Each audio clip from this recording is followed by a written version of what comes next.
Well, this is a video I haven't been wanting to make, but have been wanting to make. So, yeah.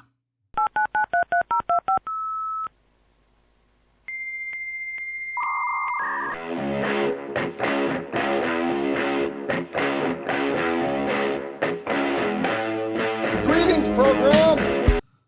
All right, everybody. So this is my video on Parler. For the umpteenth time, I've sat down to record this, and yet I still can't get it right. I can't seem to get what I want right because there's so much involved in this, and yet there's still so much that I'm trying to condense this down.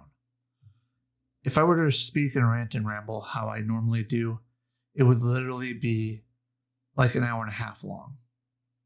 So I'm going to try and condense this down. I'm also going to be using clips from the Joe Rogan podcast, from specifically the one with Tim Pool, Vidya, and Jack. And the first clip that I wanted to use the last time I sat down to record this is 13 minutes long, and I don't want to subject you to 13 minutes straight. So I'm going to clip it up and present it in little segments when I get to it. With that said, I want to talk about Parler. I want to talk about Parler and its inevitable demise so far. I don't think it's dead yet, but I do think that right now it's on life support. So with that, let's go over what my thoughts and interpretations of things are to this point, and where I think either the mainstream media, Congress, and the court have it wrong with what Parler truly is.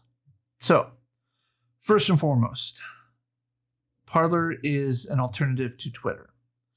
Parler is not a hate speech ridden place like people like to make it seem. That it is predominantly conservative, but that's because people have been taken off of Twitter because of violations of Twitter's terms of service, which, as Tim Pool will show in the various clips I show, is very biased and ideologically driven in that they apply their rules one way, whether they mean to or not. That is the perception that is given because of how people can be utilized, or how people can utilize the system to get people banned off of there. Do people need to be banned off there for inciting violence and things like that? Yes. Do they need to have, the moderation that Twitter uses, a 3-strike rule?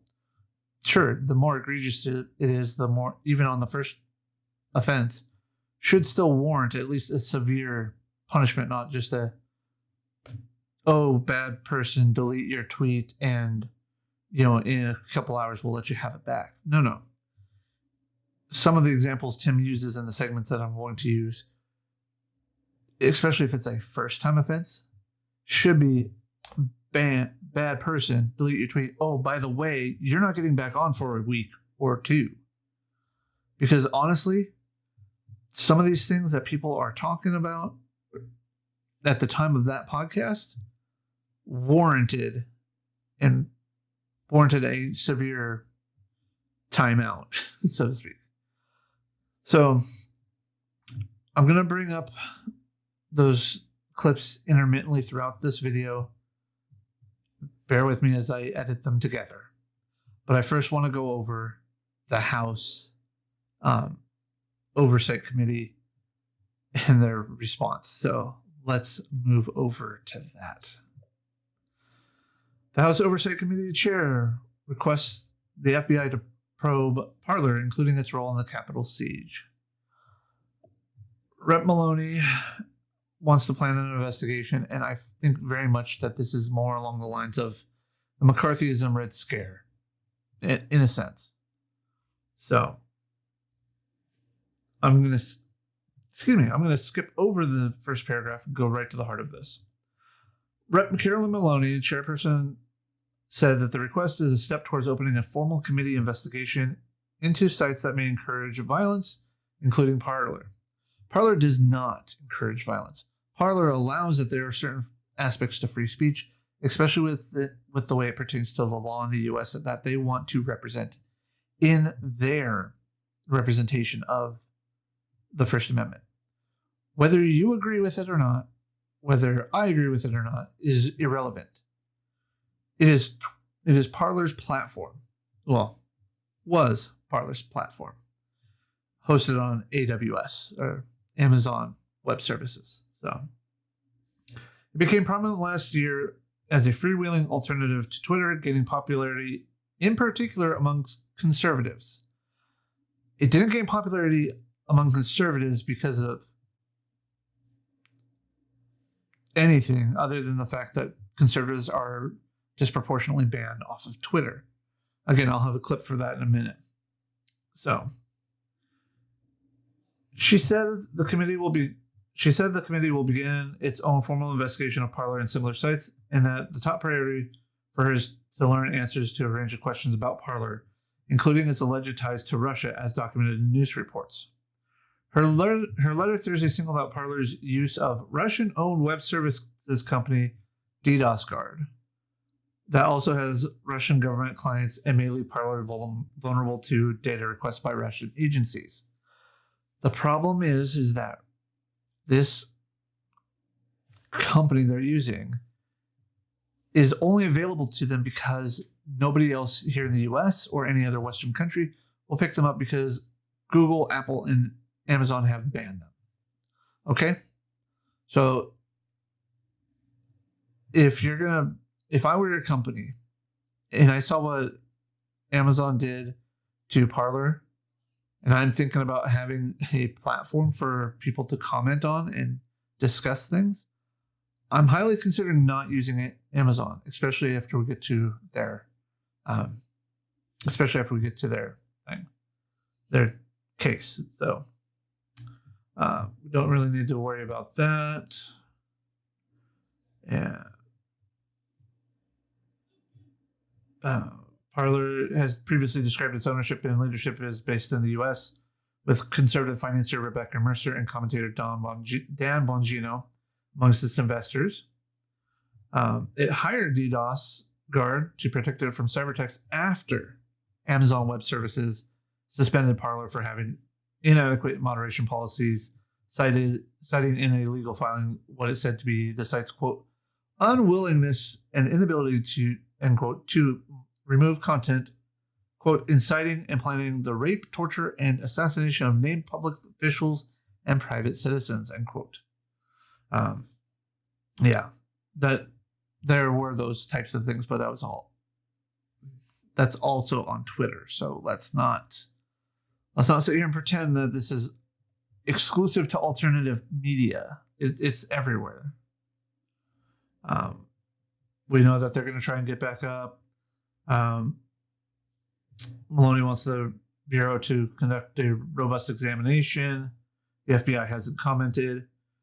DDoS Guard officials, which did not respond immediately to a request for comment on Thursday, said in a statement Tuesday, quote, at this time, Parler.com does not violate either our acceptable use policy or the current U.S. law to the best of our knowledge, end quote. And that's true. What Parler hosts on its site is not violations of the law unless there is a direct call to commit violence. And even then, Parler deleted those parlays upon notification from Amazon that they missed, basically. Moderation is not an easy task. Even Vidya, when I get to those clips, is going to admit that it's not easy to do content moderation, especially worldwide. So, while Congress has a wide range of authority to conduct inquiries into private companies, Parler and other social media platforms enjoy immunity from stuff posted on their sites because of Section 230 of the Communications Decency Act. So it's a good thing and it's a bad thing depending on who you believe is in the right and when they're in the right. So, you know, it's all a matter of perspective. And then there's a study done back in October that Russians were trying to involve in Parler and Gab, and it really wasn't all that much effective because these Russian agencies or these Russian accounts were basically subscribing to other following other people at a rate of 3 to 1 basically. In the case of Gab, they were 3,000 subscribers, and there were they were following 11,000 other people. So if they got 3,000 followers and they're following 11,000, they're following at a almost 4 to 1 ratio. And then on Parler, it was like a 1.5, 2 to 1, or 3 to 2. Because it was a few thousand to it was 14,000 to 22,000 according to the brief that I saw, which is linked above. It's the first link next to this one, and then the actual study is the next link after that. Maloney's letter actually discusses how Matt's founded Parler after going to Russia with his wife, and her parents reportedly has ties to Russia, the Russian government. So yeah, there's that. So, and then kind of goes into DDoS guards stop protecting Hamas website in November, according to the SITE intelligence, but it's kind of a moot argument here, and then just kind of like Congress is only just now forming, and new law will, and this new law that she got probably passed through in that omnibus bill, the appropriations bill. Sorry. Yeah. I don't know for sure. I'll have to go and take a look at that, and I will, but I just find it funny. So let's play a clip really quick from that podcast about Tim talking about how things are on Twitter. And we'll hop back in and talk about that in just a second, okay? Your platform restricts speech. Our platform promotes speech unless people violate our rules. And in a specific direction. In any direction. But I don't want to say his name. The guy who calls for death gets a suspension. The guy who insinuates death gets a permanent ban. But Tim, you're misinterpreting what I'm saying, and I feel like you're doing it deliberately. It's not about one particular thing. It's about a pattern and practice of violating our rules. And you have a pattern and practice of banning only one faction of people. I don't agree with that. Quillette recently published an article where they looked at 22 high-profile bannings from 2015 and found 21 of them were only on one side of the cultural debate. But I don't look at the political spectrum of people when I'm looking at their tweets. Right, you have a bias. I don't know who they are. You're biased, and you're targeting specific individuals because your rules support this perspective. No, I don't agree with that. Well, so can you be clear though in like what rules support that perspective? Specifically, the easiest one is misgendering, right? Because that's so clearly ideological. If you ask a conservative, what is misgendering? They'll say if someone is biologically male, and you call them, she. Biologically male and you call them a she, that's misgendering. That's a conservative view. The progressive view is inverted. So now you actually have in your policies a rule against the conservative perspective. I have a rule against the abuse and harassment of trans people on our platform. That's what my rules Can we against. just give context in the background as to why that is? And I brought some research. So we obviously received a lot of feedback. So we don't make these rules in a vacuum, just to be clear. We have a bunch of people all around the world who give us context on the types of behavior they're seeing, how that translates into real world harm. And they give us feedback. And they tell us, like, you should consider different types of rules, different types of perspectives, different, like, for example, when we try to enforce hateful conduct in our hateful conduct policy in a particular country, we're not going to know all the slur words that are used to target people of a particular race or a particular religion. So we're going to rely on building out a team of experts all around the world who are going to help us enforce our rules. So in the particular case of misgendering, I'm just trying to pull up some of the studies that we looked at. But we looked at the American Association of Pediatrics and looked at the number of transgender youths that were committing suicide. It's an astronomical, I'm sorry, I can't find it right now in front of me. It's a really, really high statistic that's like 10 times what the normal suicide rate is of normal teenagers. And we looked at the causes of what that was happening. And a lot of it was not just violence towards those individuals, but it was bullying behavior. And what were those bullying behaviors that were contributing to that? And that's why we made this rule, because we thought and we believe that those types of behaviors were happening on our platform, and we wanted to stop it. Now, there are exceptions to this rule. We don't and this isn't about like public figures, and there's always going to be public figures that you're going to want to talk about, and that's fine. But this is about, are you doing something with the intention of abusing and harassing a trans person on the platform, and are they viewing it that way and reporting it to us so that we take action? So I will just state, I actually agree with the rule. From my point of view, I agree that bullying and harassing trans people is entirely wrong. I disagree with it. Okay, so nobody that believes in the right to free speech like I do, or free speech in general, should agree that bullying and harassment is okay. And I'm okay with Twitter enforcing those rules, provided that they are doing them exactly the same way. Tim brought up there that Quillette did a study of 22 of the high-profile bannings in 2015, 21 of which were conservatives. That shows that there is a bias there. Whether a known bias that they can actually try to avoid versus an unconscious bias, so to speak, one that they don't realize is aware, which Vidya pretty much states she doesn't understand or she doesn't believe that. It's rather telling. So, what I think people don't realize is that when it comes to free speech, people are allowed to disagree with you, and it is not harassment. It is not bullying to say, I don't agree with you on something. And that's where Tim was going to go with his next point, where it cut it off, is that Ben Shapiro actually was in a show or something where he refused to use somebody's preferred pronouns because the person was a trans person but wasn't showing as what they were stating. It would be like if I were to go out right now and just say, I'm a woman, treat me as a woman. Yeah, I still have my beard and goatee and everything. I still grow my facial hair.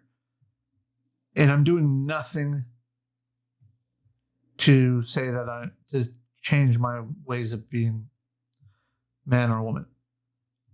I wouldn't expect people to take me seriously. I wouldn't expect people to call me her, she, her. I would be expecting them to call me this. Now, if somebody were to do it to me, if I were making those attempts, if I were trying to move on with it, and they continually did it to me, I would then consider it's starting to become harassment. I would consider it to start becoming bullying. But just because somebody doesn't agree with you on the principle of what misgendering is, doesn't mean that they're a bully, doesn't mean they're inciting hate, doesn't mean any of that. So back to the Parler discussion here. Let me pull up my page here. So going to Parler's update here. We're disappointed by the judge's ruling against our request for a preliminary injunction or temporary restraining order against Amazon Web Services. We remain confident that we'll ultimately prevail in the main case. We also remind everybody that this litigation it's in its early stages, and that the resolution of this case will have broad implications for our pluralistic society. Yes.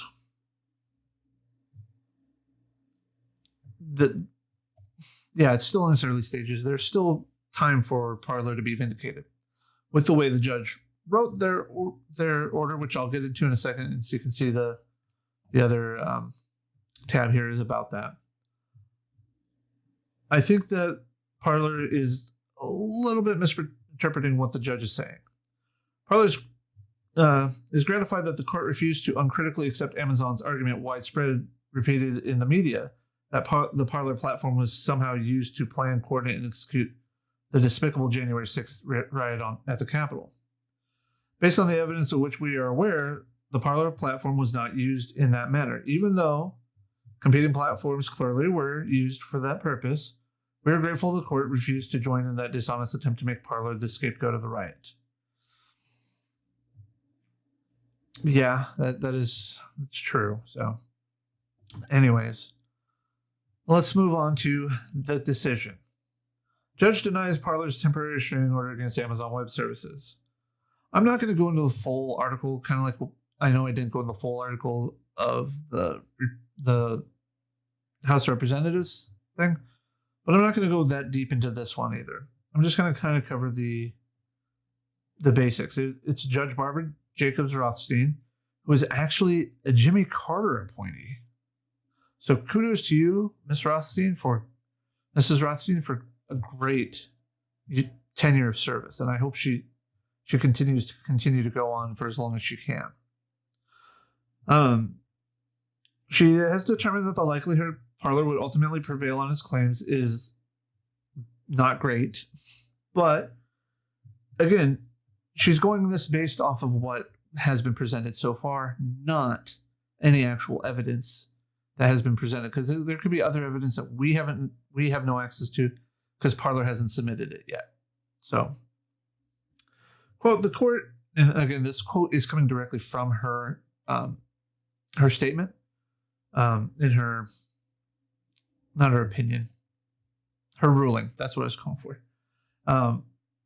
So, the court explicitly rejects any suggestion that the balance of equities or the public interest favors obligating AWS to host the kind of abusive, violent content at issue in this case, particularly in light of the recent riots at the U.S. Capitol. That event was a tragic reminder that the inflammatory rhetoric can, more swiftly and easily than many of us would have hoped, turn a lawful protest into a violent insurrection. End quote. I don't agree that it was an insurrection. I agree that it is a riot, that it was violent, and that it does. That's a topic for another time. But I don't see it as an insurrection. I see it as a protest gone riotous. So, upon the first allegation, the judge said that Parler has failed to demonstrate demonstrate that it's likely to succeed on the merits of the conspiracy under the Sherman Act, that Amazon and Twitter acted in concert. That was always going to be a hard one, always. The evidence submitted is, we don't really need to go into it.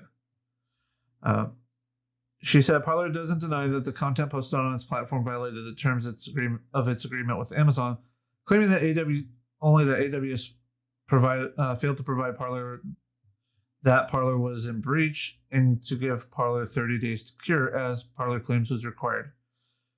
But she also notes that the service agreement authorizes AWS to terminate, quote, immediately upon notice, end quote. And I don't think that's accurate. I don't have the direct copy of their agreement. But my understanding of the general terms of these agreements, these types of agreements, are that they can suspend immediately. Like say, hey, you got to take this down and fix this, or we're taking this down. You have to fix this before we let you go back active. That seems like a good idea. But to terminate, that I think should at least be allowed, should show and allow Parler to prevail here. And that Parler should be able to actually have a chance to do this. Now, if this happened 3 or 4 times, Parler shows an inability or not wanting to adhere to their terms, then I can understand its termination at that point, even if they don't give a full 30 days at that point. Because if you're successively told multiple times that, hey, this is an issue and you are not correcting it, much like if you're employed by somebody, if you're not following their employee policies and you continue to violate them, you should be terminated. Doesn't matter who you are, doesn't matter what you service. If you're violating the company policy repeatedly, you need to be terminated. But you also should be given an opportunity to fix those problems. So like for example, say I gave somebody an extra bit of money out of the till without seeing it, like 2 bills stuck together at my job. that's considered theft by me, even though the employer doesn't necessarily see it that way. So the first time I get a write-up and I have a 90-day period where if I continue to do something wrong, or no, even better yet, say I show up too late to work 10 minutes. I get written up for it. I get talked to about it. I go 3 months and it happens again. I'm still within a probationary period of 9 months with my employer specifically, that I now have strike 2. And if, say, on day 89 I show up late again, whether a valid reason or not, they could terminate me for being late. So, I mean, you have to weigh each thing on its own merit. So, the social media platform has failed to raise more than the scant of speculation that AWS's actions were taken for improper purpose or by improper means. I don't agree with the judge here, and that is my personal opinion, and I'm allowed to have it. If I had access to everything that AWS says is in their agreement with this particular case, I would do it. My understanding is that it was posted and then it was sealed. So, I mean, it is what it is. But with that said, I kind of want to show another clip from the Joe Rogan podcast that kind of continues on with Tim's point, but I'm also going to, I want to jump in and talk about it. I've actually been meaning to discuss this particular podcast for a couple of years now, because it is a couple years old. But I want to do it in a light that explains why we need alternative tech. And we need to not just assume that because these people go over here, it's already a bad actor in and of itself. So let's get that next clip going. So as we get reports, it goes into a queue, and those are ranked by severity. And then we have people who look at our rules and look at the tweets and look at the behavior and the context around it. And they have the ability to go down that enforcement spectrum that Vijay talked about. 1, make people log in, read why it's a violation over tweet and delete it. 2, temporary suspensions. And finally, a permanent suspension, which is the absolute last resort, which we ultimately do not want to do. We want to make sure that our rules are also guided towards incentivizing more healthy conversation and more participation. So let me ask you, the rules you have are not based in U.S. law, right? U.S. law doesn't recognize restrictions on hate speech. It's considered free speech. So if you want to stand in a street corner and yell the craziest things in the world, you're allowed to. On your platform, Twitter, you're not allowed to. So even in that sense alone, your rules do have an ideology behind them. I don't completely disagree. I think, I don't want harassment. But the reason I bring this up is getting into the discussion about democratic health of a nation. So I think it can't be disputed at this point that Twitter is extremely powerful in influencing elections. I'm pretty sure you guys published recently a bunch of tweets from foreign actors that were trying to meddle in elections. Mm-hmm. So even you as a company recognize that foreign entities are trying to manipulate people using this platform. Mm-hmm. So there's a few things I want to ask beyond this, but wouldn't it be important then to just, at a certain point, Twitter becomes so powerful in influencing elections and giving access to even the president's tweets that you should allow people to use the platform based under the norms of U.S. law? First Amendment, free speech, right to expression on the platform. This is becoming too much it's becoming too powerful in how our elections are taking place. So even if you are saying, well, hate speech is our rule and a lot of people agree with it, if at any point one person disagrees, there's still an American who has a right to this, to access to the public discourse, and you've essentially monopolized that, and not completely, but for the most part. So isn't there some responsibility on you to guarantee, at a certain extent, less regulation happen, right? Like, look, if you recognize foreign governments are manipulating our elections, then shouldn't you guarantee the right to an American to access this platform to be involved in the electoral process? So I included that section where Jack was talking about how the context of that is that they hire people in foreign countries that might be contracted as part-time workers to help with a particular event if it's damning and whatnot, and they have to regulate it based upon not just their own terms of service, but also the laws of that country. And Tim goes into that premise, about the First Amendment and our rights here as U.S. citizens. And I think what happens here in this segment is Tim doesn't care about what the other countries do, what their rules are and whatnot. Tim is specifically trying to narrow this focus down from the company as a whole around the world to the company as it stands here in the US. And I find this talking past each other on both sides in this case. So I'm going to let another clip play here in just a second, but I just want to preface this. I understand where Jack is coming from with what he's describing as, we have people that aren't full-time employees, that aren't official Twitter employees, they're contractors. They're allowed to moderate based upon, the criteria. Here's the tweet that's offensive or that's been reported or caught by the algorithm. Here's the terms of service and where the section it's supposed to apply to. And then review it. Oh, this actually isn't as bad. Let it go. Okay, this is bad because of why. Reason why. Let's go with the timeout rule here. Basically in Twitter jail for 12 hours or whatever their limit is. And then a person deletes a tweet and understands. I don't think that they'll necessarily agree, but they understand why they're getting it. So lastly is secondly would be a long-term suspension, like a week or more, like a week or two. Then after that comes the permanent suspension, where people actually recreate other accounts to get around it, or if they're smart, they've already had secondary accounts made before they've done it. But the point being is that Twitter can't enforce all their rules all the time. Tim then goes on to, like I said, go into the First Amendment reasoning, and that if the president and elected officials cannot block people, then Twitter shouldn't be blocking people either, as far as American citizens go, because they have a right to engage in the electoral process.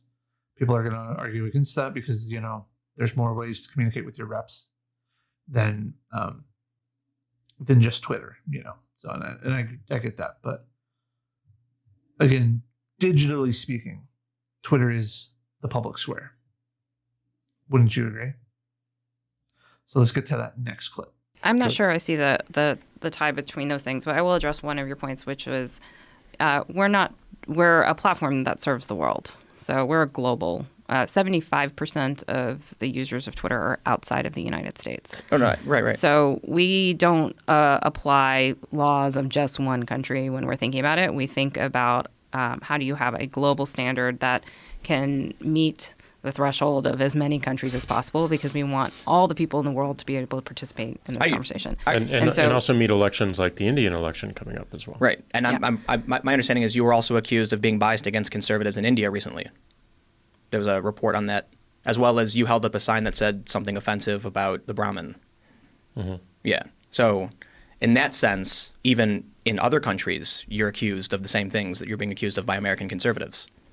I think that the situations are very, very different.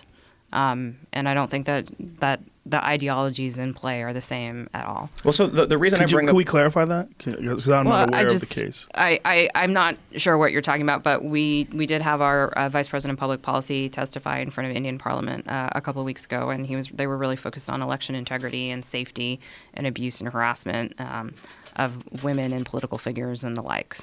So my concern, I guess, is I recognize you're a company that serves the world, but as an American, I have a concern that the democracy I live in, the Democratic Republic, and the democratic functions are healthy.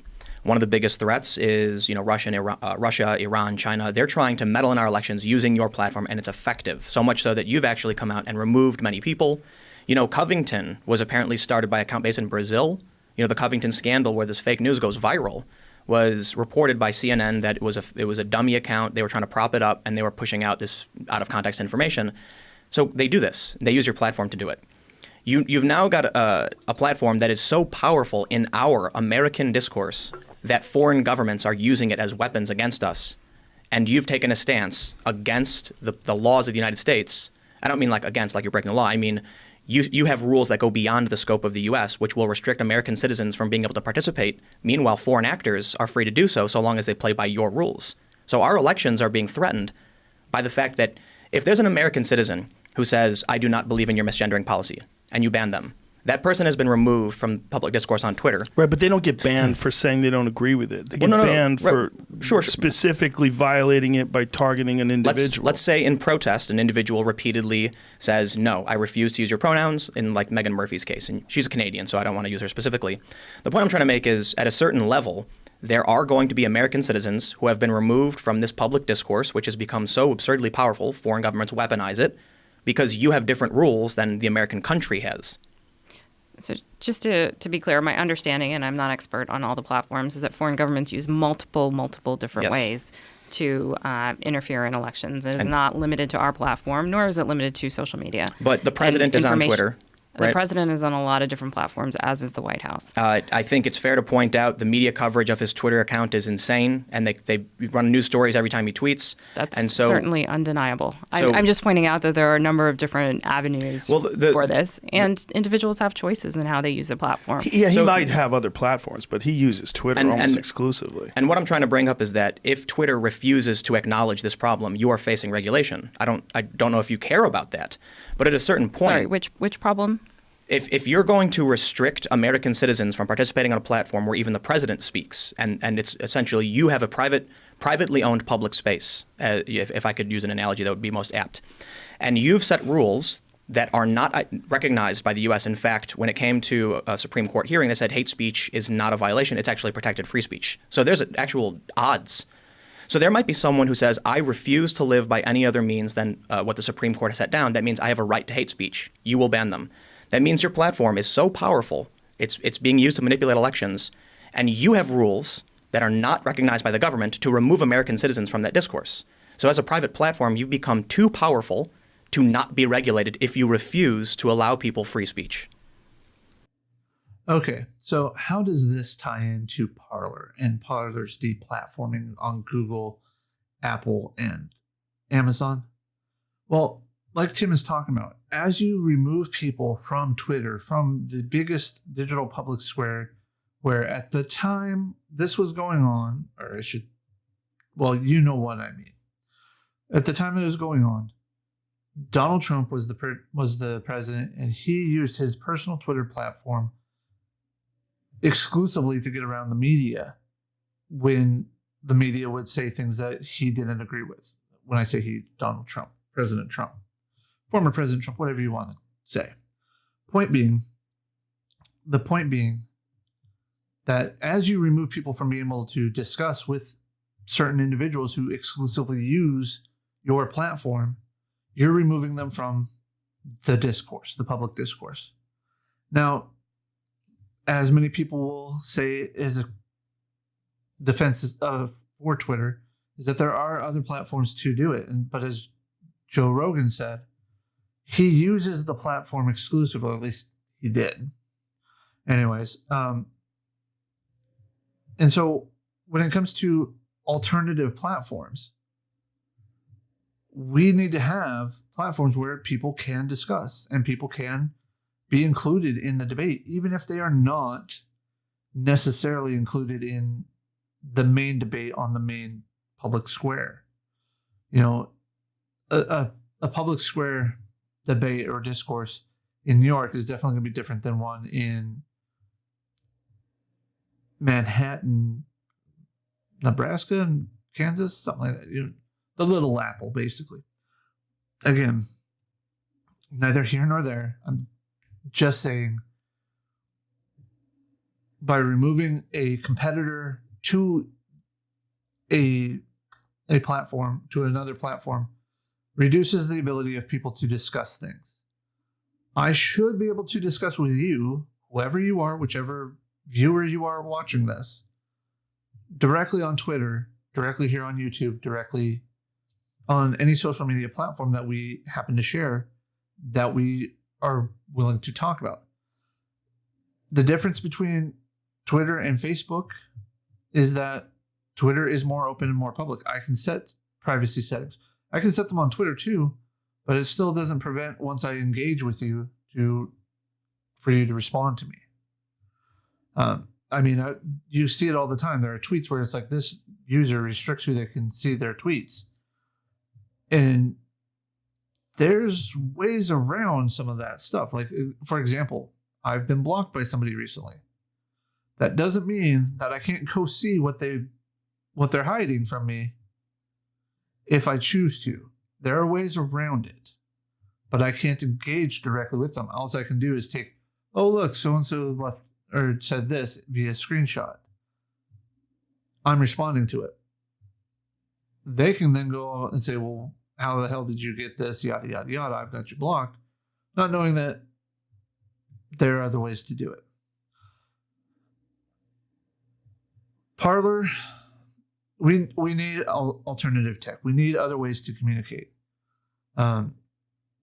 We need other ways to be able to speak with those that are, one, like-minded and also not like-minded. Again, people say they want to get rid of the bad ideas, the bad thoughts, the wrong thing. They want to memory hole it all. The problem is you let those people fester in the dark. Their ideologies are going to just fester and grow, and you're not going to know when or where the next issue is going to be. At least on Twitter can be like, oh, yo, so-and-so here, here's their IP address, here's this, that, and the other thing. Contact the appropriate authorities. Yes, some people use VPNs to get around this, but eventually they can get traced around. Even VPNs are not perfect. That being said,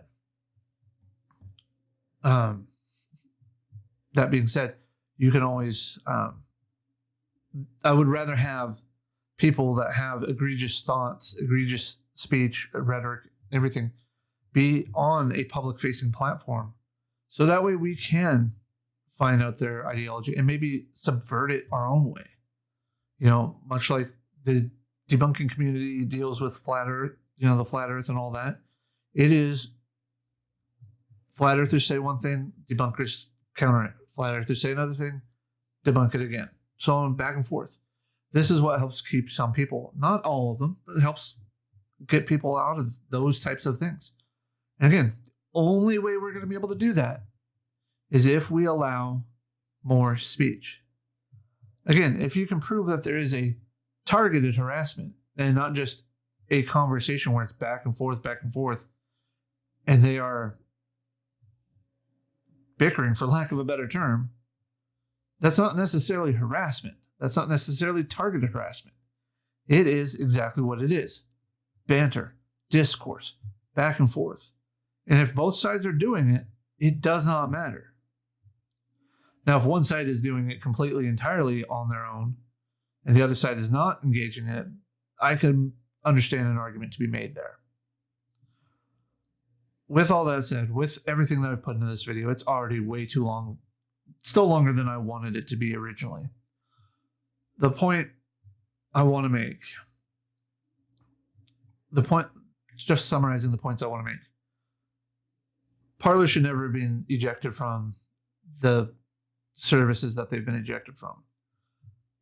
Parler should at least been given notice of, hey, we're going to remove you.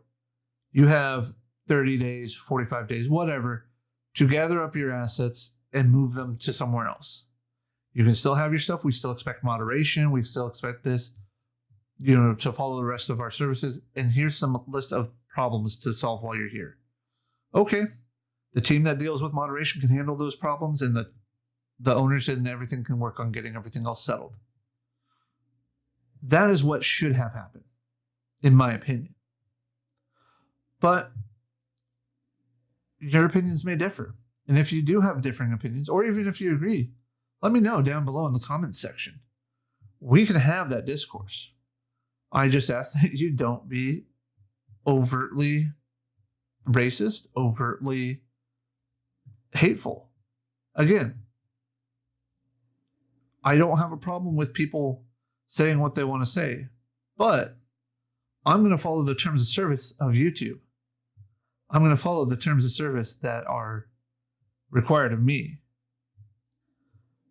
But for the most part, I don't delete or ban most things. So with that said, have a great weekend. Enjoy your time. And a above all else, be respectful to each other, even if you disagree. That's how we can solve a lot of the problems that are going on in this world right now. Instead of extremism, moderation. Learn to agree to disagree and move on. So, take care, have fun, peace.